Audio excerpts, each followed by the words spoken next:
All in the yeah, cause they know, they know, Look, I know drugs when I see it. I know love when it's needed. All right. Feeling so defeated. Days clumped together trying to figure out what things went south. I feel like I should be like peace, peace, peace, peace, peace. But I'm not gonna do that. All right, what's up? What's up? I could be like peace. I mean, look at this outfit. But Oh what's no, no, I up? wasn't. I wasn't saying. I was saying. I I mean, was like, damn, I wasn't telling you to stop. Hold on, let me do something real quick. you just gonna talk through my intro? It, All right, thanks. What's up? What's up, everyone? I'm Danny, aka Danny Ocean, and I'm here with Ellis, also known as Boo This Man, which you should a lot, and MG's Music. Hey, what's going on? What is this? We said episode 6 or something like that. I'll let y'all figure it out. I believe it's episode 6. when do you ever let us figure it out? You're right. I'll probably tell y'all what it is, and then Right. we'll figure it What, out. what, what are we doing? A lot. About to run our mouths per usual. What are we talking about today? A lot of fun things. We got fun Right. stuff. Griselda. Yeah. Are you gonna make some? Can we get some gun noises? That would be. Yeah. Yeah. I'm That's here for it. I'm here that's for it. like. So we talk about Griselda and what their rise to the top. Like Yeah. I There, they think. just on. Like Yeah. Yeah. No. They are. Honestly, the first time I heard them, I was like, okay, I see what they're doing, but like, I don't know, are people still doing that? It was like, but they sound good, so I at least gave them that much credit. And I was like, they could carve out, a niche fan base, and make some money or whatever. But they right. blew up, like they are legitimate like stars now. And it's like I'm shocked that people are still listening to that. But I'm not shocked at all because I feel like it's like that between 30 and 40 crowd. Like, I guess, of course, the younger people are, but like, this is what the old heads been crying and complaining about for years. It gives them that old school feeling back in they old glory days back when they was on. But why couldn't they get that from the people who did it back then? They still doing it. Because but now it's like new stuff. Now it's like, because you want to hear about the new fashions. You know what I'm saying? Like, you want to be in style while you out here selling imaginary bricks and things like that. You want to hear about the latest 2020 season. Yeah, no, it is I guess that's a real good point. I just don't listen to it every day like I used to though. Like even though I like it, it's like I listen to a lot of R&B now for real, for real. So it's like I like it. I got it in the rotation, but it don't feel like when I was doing it before. I just want you to know I'm being real nice to you right now. Wow, wow. I feel like I'm being judged. Wow. Ooh, no, there's no judgment. This is a Niggas, safe, you know what I'm saying? niggas Like, can't grow. That's what that is. no, you can grow. You can grow. Damn. Yeah. So we promoted growth over I think here. the whole, I think the whole Griselda movement has a lot of nostalgia behind it. But to me, they're like Jay-Z's children. Like Yeah, they got the Jay-Z stamp, yeah. so it's like they can go. And Benny the Butcher, like I've been listening to Benny the Butcher album since Friday, and I think I played it about 30 times. And it literally sounds like if Drake got the go ahead to be the mainstream new Hov, Benny the Butcher got the go ahead to be the new drug dealer Hov. Like he's the new reasonable doubt Hov. Like with the whole pain in the ass intro to the mad rapper interludes, it just feels like a 1999 album in 2020, but still has that 2020 sound. It doesn't sound unauthentic. It sounds true to who they are. Right. Griselda has made their way into the mainstream by bullying themselves into the mainstream. Like they were not going to be not heard. And in this era, that sound was unheard of. And it was like, no, we don't like that lyrical miracle. gun rap, coke rap shit. We don't really want to hear that shit from you. Like if it's not trap rap drug music, we don't want to hear it. But it was like, shut the fuck up, you gonna hear it or take this fucking gun in your mouth. And niggas was like, all right, you gonna take this fucking gun out of my mouth and listen to it. It did have a little Beanie Siegel like running over you like edge to it. But I mean I would say the same thing like he said though. Like I listening to all three of them, Benny is the one that's like to me and because like he said, he's most like Hov. There's like there's an intricate way he goes about selling drugs other than So is that your answer? Who the favorite is? That's your favorite? Yeah, nah, Benny is my favorite. I would say the same thing Mordecai said. Like I like the other two. I agree, but you know. Yeah, nah, he just and he does suffer from somebody pointed out his songs are like one running song. Like he's rapping the same on all of them. Like it's like, but I don't care. Just, right. That's what I'm here for. So it sounds good. Yeah, it sounds like it's not something you get tired of. Honestly, no. And I can't believe I'm about to say this, but I think Benny might be the first person I've ever heard watch Rick Ross on a record. Hov. Think about the records he's been on. Hov has watched them. What song? No, Hov never watched them. Yeah, what song, Marty? The Devil Is a Lie. Nah, he didn't watch them on that one. No. Yeah, oh, come on. That was coming off of all Illuminati talk. Yeah, it was nice. It was great. I'm not even saying he didn't have the better verse. What I'm saying is he didn't wash him. Right. Every time Ross been on a record with somebody, he's held his own at least. He got washed. So Nicki didn't wash Ross? No. When? On Monster. We're not counting Monster. He wasn't doing anything. He's on that track. Yeah, he was like, here's the track. Like, I'm gonna go away now. Like he didn't actually do anything. That's not what he was there for. You can't judge that. Like, we can't judge that. He was the dude throwing the ball to the dude in the dunk contest. He wasn't in it. So he just passed by. He just walked by the song. Yeah, he didn't actually. Yeah, it's like all right. No, he got his shit off. Now later on Devil in the New Dress, he got his shit off. Oh, now. And there's not a verse on that album. Okay. So he watched the entire album. So that's like that don't really. Saha did not watch him, bro. Like Benny watched him. Benny watched him to the point I really don't even like Ross on that record. I love Ross on that record. I don't know why we didn't get more Benny on that record. We didn't need Ross. We got enough. It was enough to be like, this song was dope. I'm gonna play it again. I'm not mad that you're on there. It didn't fill us, so it made you. This album has that feeling where every song is long enough but short enough where you can run this whole album right back. Yeah. Yeah. I kind of like and dislike that at the same time, though. Why? Because it's like you want more. Yeah. You know what it is? Yeah. Drug dealer crack music. It's literally crack. It's like I got high, but I'm not high enough. Let me get even more high. Play it again. So you saying they've now moved to selling us the music the way they were selling us dope? That's what you said. I mean, but isn't that the goal though? If you're gonna do that, you're gonna segue from one to the other.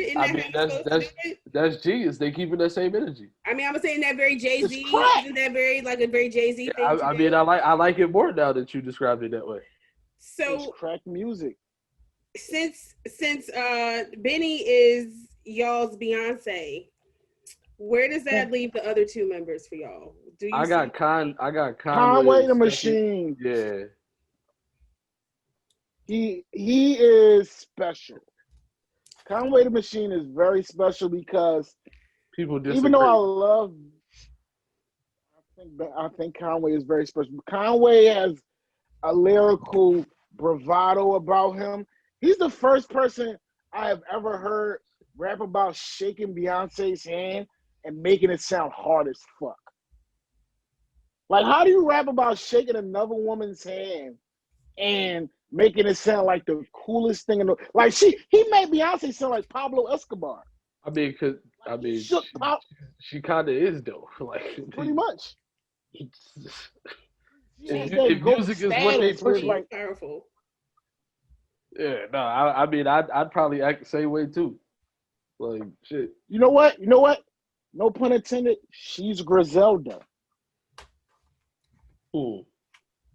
So she's Griselda. So all right, Hov would be Pablo Escobar. What? So we giving them that kind of credit. Do they have any classics? Would you say anything they put out will be considered classic material?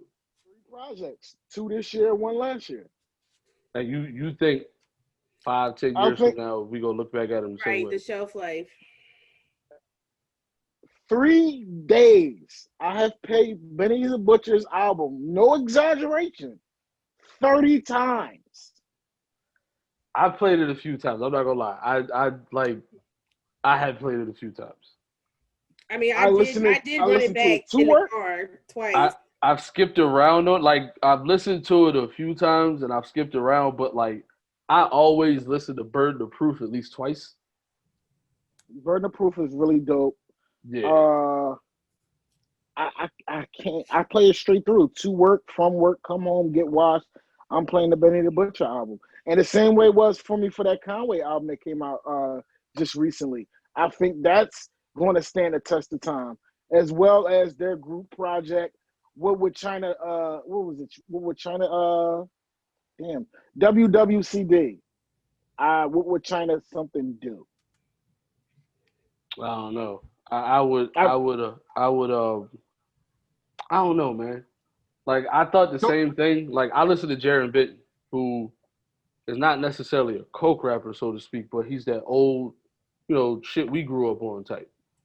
He's a pimp. You know what he reminds me of? Goldie.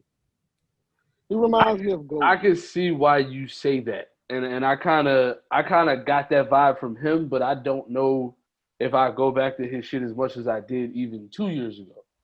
So I'm waiting for time to tell to see if I will go back to these, especially since I don't listen to them. I don't listen. I'm not back listening to that kind of music consistently anyway. So I'm still listening to Benny's last project that came out 2 years ago. I'm still listening to the Benny project that came out last summer. It's still in regular rotation. I'm gonna go back to it, even though it's only 7 songs. I'm gonna go back to it. I'm still listening to his project with 38 Special. It's they give me enough music where it's that was cool. I need more. And the thing what Westside Gunn did throughout this year, he dropped 3 projects. He did. One of them is an art piece where I left it alone for a month. I'm gonna go back to this later because I'm not sure if it's fool's gold or not. With the Versace album, I'm is this really, really, really that good? Or am I gassing it because I haven't heard this sound in about a decade and a half? I asked myself that same question. Am I thirsty for the sound? Or is it really that good? That's what I asked myself when I first heard him. Okay, so y'all thirsty for that sound. We talking about that old Jay-Z, right? That classic early 90s Jay-Z that everyone goes back to. And that leads me to the next question. It's kind of a 2-part, but the second part really doesn't matter as much because the first part is what's the real important part. How many classic albums does Jay-Z have? And the answer is 5. The answer is 5. I will say in my preparation, hold please, because I always said 4 and a possible. So now I've just believed more in 1, and now I'm giving you a solid 5. In preparation for this, I went back and I brushed up on some things. I took notes. I made a chart. I have a graph. You know me. It's 5. Would you like to hear my 5? I really don't. Of course you would. Real quick. Everyone's favorite is on everyone's list, of course, is Reasonable Doubt. Volume 2, The Blueprint, The Black Album, and this is a new one. This is right now today. This is Growth. Okay. American Gangster. American Gangster. Yeah, Okay. I'm doing it. Imagine you had to grow to that, but cool. I mean, because I was kind of like, but you know, I'll give it to you. So here we go. 5 out of 17 albums. You doing it? I knew you was gonna do it. Oh, I'm gonna let y'all go before I finish. This deserves a big what the fuck face. Like this is Okay, the shenanigans. When it comes to Hov, he has a solid 5. The 5 that she said, I don't think that's the argument. The argument is the quality of classics he has and the pending ones. Like Watch the Throne and 444 to me are pending classics. We have to wait another 5 to 6 years to see how they age, but I think Watch the Throne is almost there, and 444 might just cross that threshold because it gave you a different side of Jay-Z, and it was coherent and cohesive throughout the whole album. How could he just agree with me, but then trigger me while he agreed? Like you really just touched for a second about right? Like you were like, yeah, I agree, you're right. However, and you just took the joy of me. Oh, you special. Right. You special. Okay, so y'all both are wrong. That's number one. You're more wrong than he is. Although, what is this love and obsession with 444? It was not a good album. It was not a good album. I don't tell me why it was not a good album. The production because nobody because not one person ever says to me it was a good album without context. Not one person says, yo, that shit was good. It's always he was getting into himself. You know, it was a deeper look at Hov. It's all the things that literally don't amount to music. Not one that counts though. It was emotion. I'm not saying it doesn't count. But when you tell me about music, the first thing you should be talking about is that. Otherwise, you're emotionally attached and you really can't be taken seriously. But what if you not you know why? Type of Jay-Z? Because Jay-Z has that's the minimum. He's Hov. I shouldn't have to bring up music. No, you should. I don't really care if it was Jesus himself. He's it's like he's Superman. Yeah, He's Hov. Jesus. No, bro. See, I don't give those kind of passes. Talk about how he walked on water. I don't need to talk about how he turned water to wine. He died for your sins, nigga. You gotta accept it for what it is. Well, do it again. He gave his only begotten son, Kanye. He walked up with a cross again and offered to do it again and missed. That ain't my fault. I don't think he missed.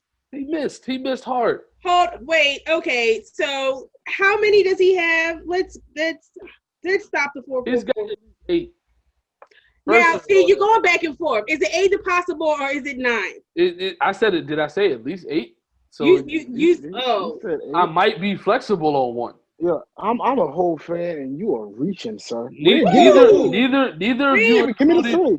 Neither of you included in my lifetime, nor the Dynasty album, which are both classics. Hold on, hold on. Okay. Watch the Throne is absolutely a classic. On my chart, Dynasty is circled because I didn't know how I felt, and Watch the Throne is circled because I consider that a Kanye album. They're both, but it's not though. So while I'm only here for Kanye on that album. That's Kanye's album that Jay-Z walked, like how that was Jay Electronic's album. That was Kanye's album. Yeah, but neither of them would have been good without Jay-Z. So that's why it counts. So wow, that's pretty accurate. Reasonable Doubt in my lifetime, Volume 2 are bona fide classics. I will argue over Volume 3. I believe it's a classic, but I will argue with people about it. I won't. It's oversaturated. But it's still. But go look at the records on that album. You cannot tell me it's not a classic. They're bops. It's not, but it's a lot of bops on Volume 3. There's a lot of so since when did we start breaking down what it is? We just say it was great or it wasn't. It's even it's even the Mariah borderline. feature is forgettable. Like it was like, oh, That okay, Mariah feature was trash, Like, but that it was was one like, song out of a lot of other good ones. So, like I said, I'll give y'all an argument over that one. But the No, if you Dynasty, absolutely a classic. no. The Blueprint, the absolutely a classic. dynasty, you know what? If you want to argue the dynasty, I can say it triggered a sound for about 4 years. It did. Yeah, it rolled it like we So it's literally an don't get it influential without album. Yes. No, it's a classic album because on top of that, there's hit records on the album. Great records, Oh, hit but records, there's and But are innovative sound, people records. letting the whole album go? Because we're not talking about a few good songs. We're talking about the album. The whole Who's album really is letting the good. whole dynasty go right The now? entire Who's really dynasty. listening? You don't get too many things without that Dynasty album. yo, Sorry. it's some lyrics that, you know what the crazy thing about it is? It's a song on the dynasty called Jigga Kelly Not Guilty. Yes. That song was trash, but it was Yes. hot at the time though. Listen, Yo, I was outside when that came on. Right. And there's another album that we don't bring up or talk about that is on that two more. We can't. I wouldn't bring those up, but we can't. So I won't. I won't bring that up like a certain letter in the alphabet that we won't bring up. Absolutely. The Black Album, absolutely a classic. American Gangster, absolutely a classic. Did you say Blueprint? Did you say Blueprint? Yeah, I said Blueprint. I shouldn't even have to say Blueprint. Now, here's the thing. What's the most important classic out of all of them? Out of all of them? It's Reasonable Doubt. All of them. No, it's actually, if you wanna be real about it, it's Volume 2. Are you sure? Absolutely, Volume 2 is the most important classic. Do you think Volume 2 has a massive amount of impact on hip hop as much as the Blueprint? Yes, Volume 2 is why we have Drake. Blueprint is why we have Drake. No. Yeah, Blueprint is why we have Drake and Kanye. I was about to say now I'm going more towards Blueprint now. But here's the thing: you can't get Jay-Z Blueprint without this album. You can't. He doesn't get there. He does not get there. No, he doesn't. But you know what it is? It's the schematics. Volume 2 is the schematics to the Blueprint.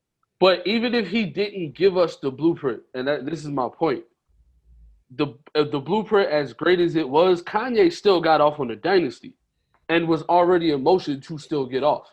So it's not like we're not getting Kanye. And think about it. He said he made Heart of the City for DMX. He did. But that was gone either way. So you can look at a lot of it and say, but when you look at Jay-Z and what he became to the industry because of that Annie record, that Annie record literally was huge. Created the next generation of rappers. It did. It created the next generation of rappers, right? That was the creation. The Blueprint was literally the name of the album. It was the blueprint to how niggas structured their music going forward. Literally, majority of the albums from the 2000s to the 2010s, niggas structured their album like the Blueprint. I have to have a hot ass single. I have to have a leeway song. I have to have the girl record. It was literally albums structured exactly like the Blueprint. But they were already doing that. It's called Ja Rule. Yeah, but you weren't doing it on that Blueprint. Matter of fact, you could make a case Ja Rule was on his way down by the Blueprint, for real. He was, but his albums weren't structured exactly. I was about to say, Ja Rule never did anything to get me to show up for an album. He never did anything for me to show up for. I wouldn't say that. When I mean structure, I mean literally. There's albums out there where they're literally lined up song for song, quality for quality, exactly how Hov lined the Blueprint up. I don't disagree with that, but what I'm saying is the Blueprint was a couple things were gonna propel the Blueprint. By that time, he had reached a certain status in rap, period. So whatever he gave us was gonna go. Not saying it was gonna be the Blueprint, and also the beef with Nas, that helped propel that album. But when you look at Volume 2, that taught all rappers commercial, sell, make songs that are gonna be like. Think about it. That wasn't Jay-Z at his rapping finest. No, it wasn't. It was Jay-Z at his most catchy. his most easy to digest. Like the It blueprint was was his very, the blueprint had a little theme to it, like that you could get lost in. exactly. But you know what Volume 2 was? Volume 2 was the exact bar that he had on Black Album when he said, "I dumbed Right, down my dollars right, I dumbed down my lyrics just to double our dollars. They criticized me for it, but they still yell holler." and that's the Right? entire rap game right now. Think about it. Yeah. Like Right. you literally have to be that way. And it was like what you're saying is Volume 2 was the blueprint to the blueprint. Yes, yes, that's what I'm saying. Good, yeah. Way to Volume wrap that 2 up. is the blueprint to the blueprint. All right. Well, That birthed the Chicago Kid. right. Thank you for that. Because if there was, let's talk about it. That Chicago Kid. Shout out to Big My Brother. favorite guy to talk about. So what was it last week? I don't even know what day it was, but a couple days ago, on SNL, they made a joke. They made a comment about Kanye, as people like to do. Kanye responded not in a super negative way, but he just commented on how SNL likes to use Black people to hold other Black people down, and then he said he was going to pray for the person who said the joke. I believe there was Issa, and people went nuts. Like, people always go nuts anytime Kanye says anything, and they take it to be remotely negative. And a lot of the comments and the feedback and things were, "Oh, Kanye is coming for Issa." Oh, because he talked about his 20 years in the industry, and Kanye's trying to take credit for Issa's career. And it was just like, wow, comments completely taking what he says out of context, which is what y'all love to do anyway. But I mean, Kanye has a right to speak on things. He wasn't nasty. He wasn't rude about it. He said what he said about it, and he moved on. And I don't feel like he should be getting persecuted for this when plenty of other people do it every day. They came for him first. He responded. He said what it was, and he moved on. But I guess, it's the thing y'all have with Kanye. I mean, I don't consider myself to be a part of the y'all. I mean, I don't agree with all he says either. Like, honestly, I'll be back and forth with him. Right. This is one of the times I can't get on him.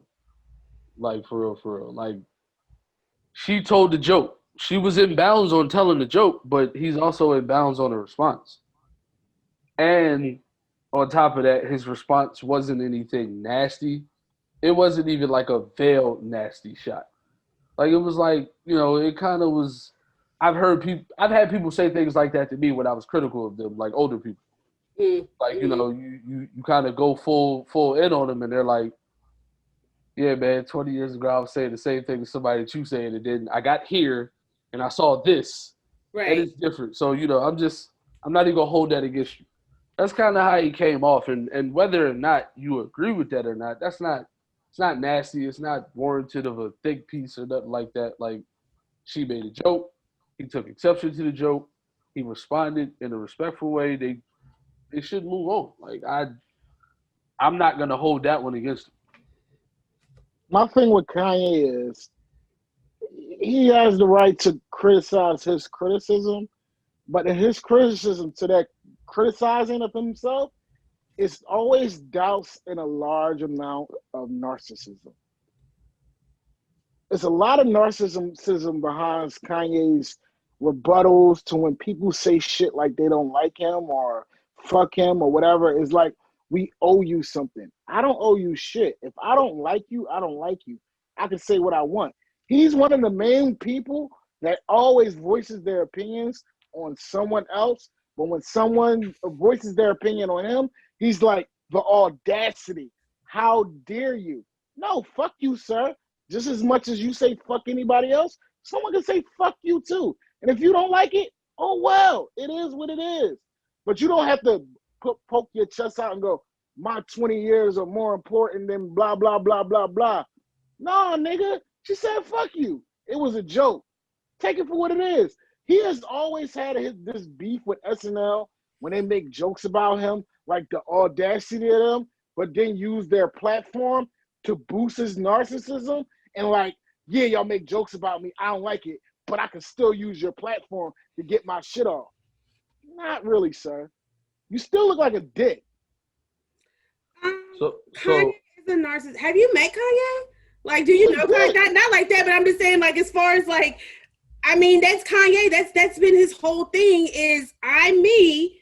Like, I should be getting paid just because I'm me. Like, you should be honored that I even showed up to this. Like, that's how his whole career rocked. And y'all was fine with it up until 2 to 3 years That's ago. What bothers and then now it's like, oh my gosh, Kanye, no, you can't. That is what bothers me about the Kanye perception, because he's always been the same guy. That's why I hate the whole, his mom died and he went crazy diagnosis, because it's like you're talking about the same dude that walked in the door as a nobody and stood on the table and said, I'm gonna be bigger than Michael Jackson. That person has always thought more of themselves than everybody else did. His records are saying that. He says it like, for every Kanye rant, for every Kanye thing, I can give you a Kanye record where he literally references what's going through his head. So it's like, does he get into that? Yeah, but he always has, just like everybody else has. Like, again, he gets a lot of what he gets trying to be Jay-Z, so to speak. He tries to be the awkward Jay-Z, like, I'm so eclectic, I'm so different. Wayne is not different in any of those ways than Kanye is, but they don't, like, people don't respond to Wayne the same way. Wayne's kind of now they do, because Wayne's a dick as well. They don't though. They don't. No, they do. They do. No, they don't. Not on as large of a scale as Kanye, but he gets his criticism. He gets his criticism for the white women love, and he gets his criticism for the bashing of black women, which he has been doing. But people don't take away from him. That's the thing, though. Like, people legit, put it this way, people hate Kanye so much, they try to take away legitimate accomplishments. Nobody does that to Wayne. Like, there's people out there trying to say he's exaggerated by saying he's been around 20 years. It's not to take away from Kanye's what's his accomplishment. It's like he puts himself on his pedestal. Like, you know what he is? He's Wale, but he's Wale with the accumplants. No. He's Wale. No, I do not accept that. No. Yeah. That's a bad comparison. No. That's a bad comparison. Well, Wale again. Like, if I was gonna look at somebody to think too highly of themselves, it would be somebody that reached a height that many haven't reached. Right. Wale can't say that. Right, like Kanye is warranted in how he feels about himself because of his achievements and everything that he has done. Like I just said what you saying what I just said. You just said Wale with the accomplishments, but no, because still no, because like you want to take away his dickheadness. Like, no, Wale's a dickhead. Okay, but he's not the only one. He's not the only one, and there's a lot more dickheads out there. Let's just put that out there. He learned from Dame. He learned from Dame. Like, put it this way, Dame's a dickhead. And we love him. But it's a pick and choose thing though, because who's a dickhead that gets no smoke for it? Kid Cudi. Ask anybody who's around Cudi. No, he does not. He does not. Cudi is seen as the adorable, lovable. Yeah, everybody loves on him. It's a hug. We love Cudi. Because have you ever had a Cudi interview? Cudi's a dick. I didn't know he's friends with Kanye. I know people that work with him, and they say he's a. So I mean, the thing is, if you look at Jay-Z, when Jay-Z was at these certain stages of his career, he was an asshole. But you know what it is? Hov was an asshole with swag, so everyone accepted it. So you condone the same behavior because you like how it was done? Hov was pretty much how life goes. Hov was an asshole. Yeah, that's how life goes. Where your S dots at? Yeah. Pull out your S dots. No, don't do that. Yeah, that's pretty much how that Kanye's an asshole goes. with swag, with more swag. Yeah, I What's mean, more swag? Kanye is kind of I like don't want Jay Z yeah. shoes right now. People are buying Kanye. Kanye's an unlikable asshole. No, he's not unlikable. He's not at all unlikable. I mean, I don't Yeah, think like or dislike him. I don't know the nigga. So. I mean, I can see you being unmoved by it, but Kanye, it's like Kanye does like 1,000 good things now. And then it's like he says one thing and y'all hold on to this. It literally is like hating Kanye is a trend and a lot of people do it for clout and they don't even know why. Or they're doing it because like, oh, we heard this, or like they don't even have the full context of it. So that's why I kind of like I mean, he has people and question them because he has said some dumb shit though. So I mean, and on which he has said some dumb shit, just like a lot of other people have said dumb shit. Yeah, and just here y'all have people out here. Y'all not giving 50 the same energy y'all gave Kanye. 50 assholeness has been doused with Teflon. I mean, but right, like shit, niggas love that shit. Niggas love his bullshit. That his whole 50 is Trump a way shit, worse person than Kanye. Like, yeah, 50's a dick. 50 says horrible, horrific shit. Yeah, 50 does. Into his kids. Horrible person. 50 Cent is a horrible person. I mean, you want to talk about a horrible person? Look at what Jay-Z did to Nas. Like, I mean, he tortured that man for years in public. We loved it. Yeah, he's petty. We love pettiness, but what Kanye West does isn't pettiness towards anyone else. It's pettiness towards everyone and narcissism on an all-time high. His narcissism is like Prince. What is at? Yeah, it is. And niggas love like Prince. Niggas worship Prince. Niggas do worship Prince. Niggas love Prince. But the difference between Kanye West is Kanye West will go left just because everyone's going right and be all the way wrong and stick with that left, knowing he's all the way wrong just because he's not doing what the masses are doing. Sounds like Prince to me. You remember when Prince got on TV for no good reason and winning on Mariah Carey? You remember that? No, I don't, because I'm not. You should look that up. I'm not that old. He literally went around telling everybody she was stupid because she didn't do it his way. That's like really coming for the kids. Kanye are really only coming for people who come for him. He ain't just randomly out here attacking people. Like that's a lie. That's a lie. What did he randomly attack? He came at J. Cole and a bunch of other Taylor Swift. No, yeah, don't start that. Don't you fucking say her name and get me riled up. Yeah. Everything she got, she fucking deserved it. Leave that precious, funny. Precious white woman alone. But you know what's funny about that? No, I'm gonna tell y'all a funny story. Swifties, y'all so when he did that, right? I was on the train of what an asshole, right? And maybe like a year later, she was at the award show, and I was like, "Where the fuck is Kanye when you need him?" See, and he was doing that to defend Beyonce. So like, I'm never gonna be mad at him for doing that shit to Taylor Swift when he was going to defend a black woman. Yo, Beyonce was mad at her. Like y'all, man, don't get me started on Kanye because I felt myself about to rant. Let's not. We don't need that. I'm gonna hold it in, but thank you. Right. All right. So on to better things. I'm gonna let y'all. I have a massive theory with this whole LA Reid thing. Yeah. And I think it's speaking of masters and things like that. LA Reid. This right, since we gonna segue from one or the other. Speaking of masters and whatnot. So what is it? LA Reid just sold all of his masters, but like he got a really good deal, right? He got a great deal. He got an undisclosed amount of money. That's and it's great. That's a lot of money. Shit, that's a lot of money. And you know what I think? What he's doing right now, and not only himself, we have other artists like Timbaland and The Dream also selling their catalogs of things that they own. I think is brilliant and it's smart to combat the streaming services. Because right now, if you have an old catalog that's not really selling like that, and the streaming numbers aren't giving you the same amount of money as you were getting when you were getting whole album sales. Right. Say if I offer you what you were going to get in whole album sales for the next 10 years for a catalog that no one listens to anymore.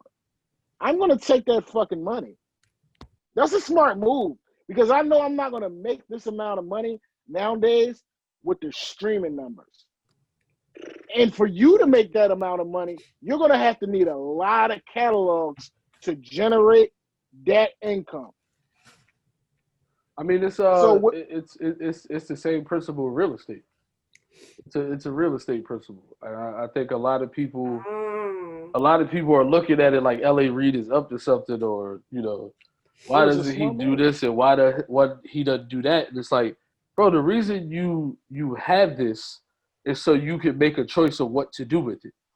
You can make the choice to keep it forever, or you can make the choice to sell some of it, or you can sell all of it. That's the whole point, though. If somebody tells you, "I'll give you $2 billion for your catalog," even if the catalog you think might be worth $8 billion or something like that, a lot of people's thought is, "Well, I'll get out right now for the $2 billion." And L.A. Reid is a guy who has always moved on during his career, like from the very beginning. Like I read his book. He did it. He did it early, and he did it often. It's just what he do. On top of him selling his catalog, he's also working with the people that he sold his catalog to.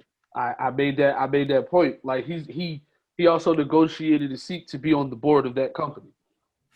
He sells it, he gets the money, and he still gets some say over what happens to it. I don't really see how that's not a good deal for him.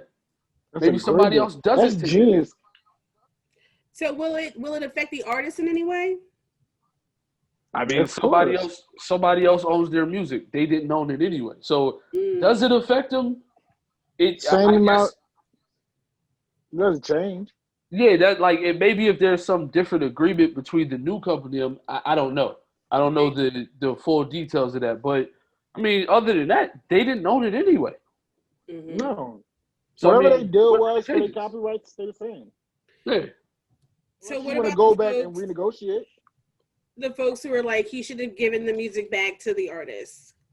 No. Why? I own this. I mean, do you see a lot of people saying that? And I guess because Kanye made that announcement too, I guess they feel like it should be a thing, like give everyone back their masters. People keep looking at black executives to be charity cases, like not actually exist and run in the music business. They don't expect us to actually be successful in the music business.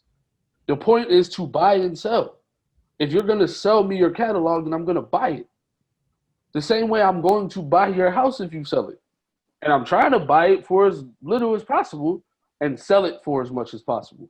How is that different than any other business? Because like it's not. It's part of. It's smart. It's a smart move. It's like, what if the artist could get together and get the money to buy it, then yeah, sell it to them. But they probably don't have the money to buy it, which is why they didn't go back and buy it. So I don't. You see, the thing about with artists is people look at artists like they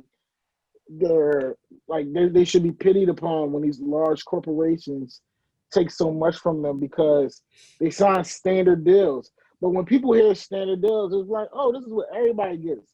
Okay, cool.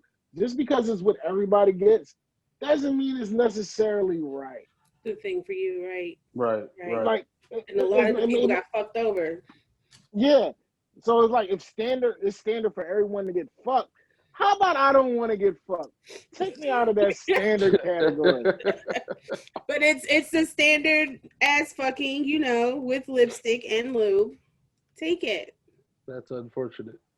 So is this so we feel like this is going to be a trend because then they buy up a few other catalogs. Timberland and the Dream. Yeah, they seem to be and I'm hearing for 20% more than what they're worth. So I mean, so it's who's buying it now? Who are these people?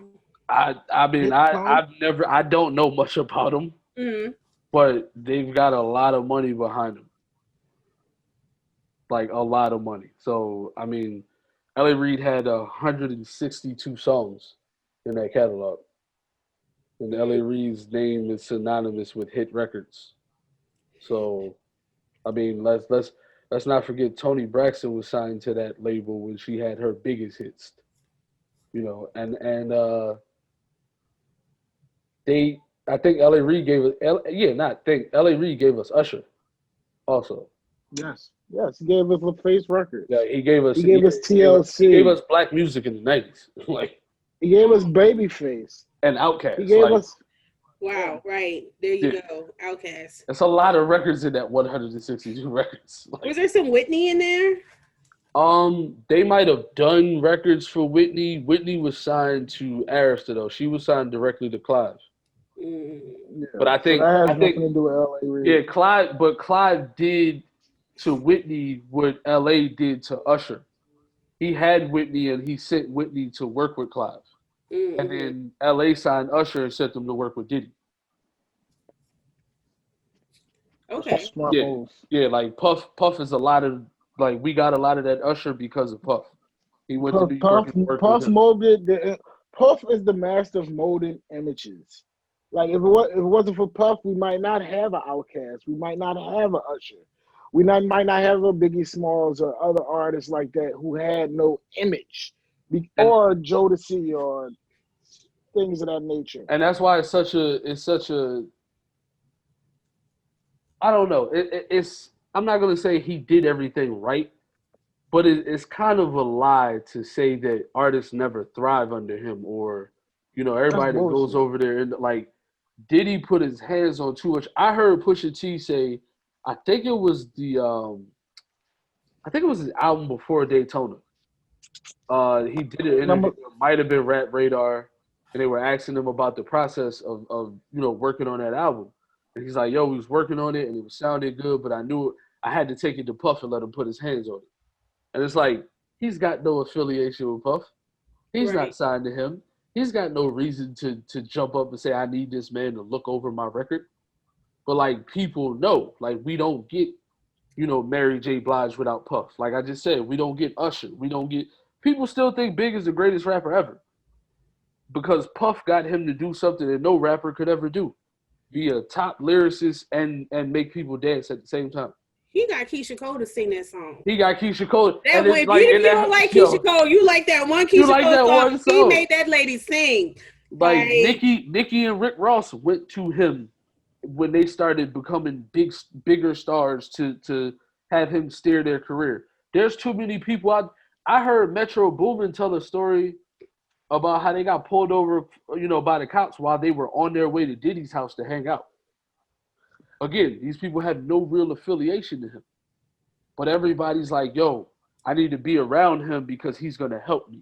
I mean, he's like, for real, like, the Godfather. Like, I don't, what was that? What's her name? Aubrey O'Day or whatever tried to come for him. And she needs to sit all the way down. And I will say this, even if I know there's a lot of people who feel like Puffy may have mismanaged some people, she needs to sit down and she can't, that's our uncle and she can't talk about him. Like, it don't matter how you feel, it's not her place to say it. They did, and they do that. Like, I mean, like, I remember when MOP signed the G Unit. Like, they were hyped to talk about how Hov never answered the phone, and they were happy to be with somebody who actually cared about their career. So it's like, that's just a thing that said. I think these people expect the label heads to be their friends. When it's a black label exec, they expect that. They don't expect. Nobody expected Clive to be their friend. Nobody expects Jimmy Iovine to be their friend. You understand? You're there to do business. Right. But they look at these people like they supposed to be the best of friends, and when it don't work out, you supposed to keep me going. And it's like, I'm supposed to keep you going at a loss? If nobody's buying your music, then what do you want me to do? Support you, make you feel better about it. Morty, would you sign with Puffy? Would I sign? No, I wouldn't sign a deal regardless of who it is right now. I mean, as a producer, I wouldn't say that. I would sign a deal depending on what the terms are. I'll sign a deal with anybody depending on what the terms are. Like, if I get a partnership and a deal are two different things. Like, would I do a partnership with Diddy? Oh, of course. Where he does imaging for me or something like that? Sure, no problem. Everybody would. Yeah, but what's the cost of that meal? Well, the thing is, and I honestly, like I said, that all depends on you. That's why when Yeah. people say I wouldn't do it, it's like, yeah, I would do it under my if I put my terms on the table. He's like, bet, yeah, I am gonna do it. Absolutely. Is is he like a boogeyman? Like I forgot the conversation. I think we were having, and it may have been you and Will or whatever. And I was talking about y'all and how y'all were, I guess, Diddy and Jay-Z. Like, but I still feel like Diddy is a little bit, I'll say, above Jay. Like I don't know. It could be just because he's just been around, because he's older, because this whole persona that he has. Like I don't know. Diddy is everywhere. I Like think I he's think more I, Godfather like. I think they're kind of on the same level for their respective corners. Mm, Like, because I think Jay still means that to a lot of people. So right. I think honestly, I think why they seem to be the best of friends these days is because like they're the only two like themselves, aside from maybe a Dr. Dre. For real OGs. And he's not as public as a person as the two of them are. Right. Right. So I think those two are eye to eye for real, for real. Whose album? I forgot. Whose album was it? And like, Diddy just did like the intro. I feel like Uh, I should know who it was. It A was like lot, yeah, that's what I'm a saying. lot, He's done that it's yeah. a lot. but I mean, but very recently, in the last 2 years, like it was just like him, just like really talking his shit. Uh, It's J-Lex, gonna nigga, bother me. J-Lex. I don't know, but Uh, that rant on the Ross album was the most motivating thing I've ever heard in my He just life. really gets the kids going. Yeah, nah, Diddy is special. yeah, I definitely want to walk with God. I definitely do. Like, my Yeah. bad, Puff. I ain't mean to set you off, bro. Right. No. Like, We love you and all your names. Puffy, Diddy, Sean, all of them. I'm sick of the name changes though. Like he I gotta, mean, but you know, you can do that. When you're him, you can do that. yeah. Shiny suits, no shiny suits, I'm gonna start calling them just like template number one. Like Mm, he's gonna change it anyway. So right, right. Well, unless y'all have something else y'all want to complain about. I mean, I Nothing got much. I just like to say, follow me on Instagram at MG Music, Facebook MG's Music, Twitter MG's Music. Don't forget to also follow me on SoundCloud at MG's One. Right. Well, guys, y'all ain't gotta go home. But y'all should check him out though. He raps very well. yeah, Y'all that gotta nigga go can rap. home, but y'all know the rest. Y'all gotta get the fuck up out of here. Don't forget to follow the Derelict Collective on Facebook, Twitter, Instagram, YouTube. Let's see, we're on Spotify, Anchor, All the socials. Google, everywhere. Follow us. We'll be back next week. Thank y'all so much for listening. Y'all take it easy. Peace out. Oh, I should say All peace, right. right? With my whole vibe. Peace. That was a good episode. That was a great episode. Yeah, cause they know, they know.